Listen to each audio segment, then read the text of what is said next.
Today I'm going to talk about what I believe is a general purpose rifle. This is going to be a quick video, by the way. I think that a general purpose rifle, GPR for short, is a setup that is designed to do work from 0 to 500 yards, maybe 600 yards depending on your ammo selection. I think that GPRs are a lot more than a fad or something simply trending on YouTube. I think they have a lot of utility behind them. I like the idea of a GPR for a number of reasons. I think you get several advantages with a GPR over something like a iron sight or red dot only gun. Make sure that whenever you put a gun like this together, or any gun in general, make sure you get out there and get a really good zero with your gun. Take your time, and also I find it very helpful on these types of range trips to simply just bring a spotting scope with me. Just to let y'all know, I typically run a 55 grain ammo in my GPR.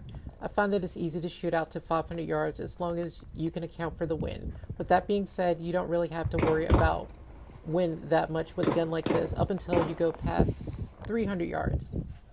Now let's talk about the optic. For me, I prefer LVPOs over something like a red dot and magnify. I prefer LVPOs primarily because of the reticle. Most modern reticles have features that let you easily range targets. Another great reason to have LVPOs on the GPR is because you can, with the provided magnification, read the wind by observing things like vegetation and flags around the target.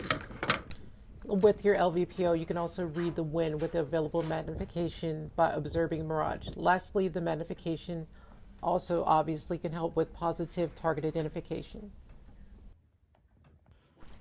Now let's just get a better look at the gun that I put together. Alright, so this is going to be my custom gun that I put together. It's got a Magpul stock, a Magpul sling, a 1 through 4 Vortex LVPO, and also I have some angled backup sights up here, a Geisley rail, and a A2 birdcage flash hider.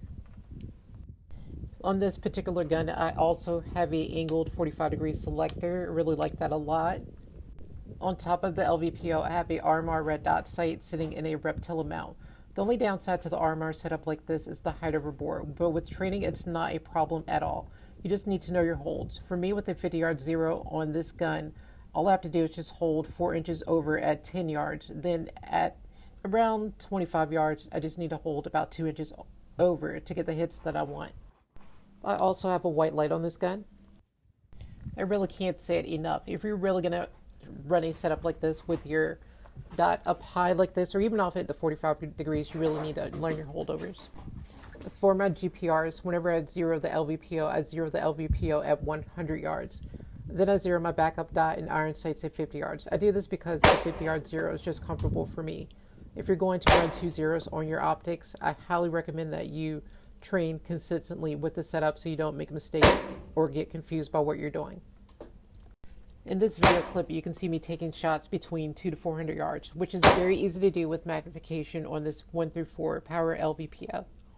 If you're kind of new to magnification or are just trying to decide how to set up your gun in general, just keep in mind that LVPOs can, if you do your part, allow you to be more accurate with distance, and this translates to you having to take less shots to get hits on target, especially when your target is partially obstructed by things like vegetation or objects.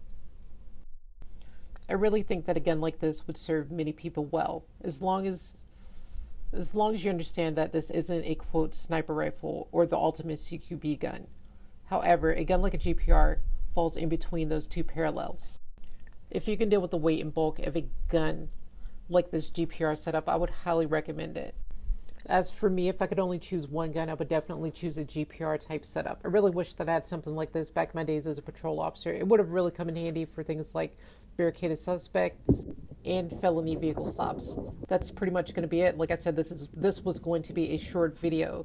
Please comment down below, subscribe if you like, get out there and shoot, and above all, get out there and make sure you do something good for the people around you.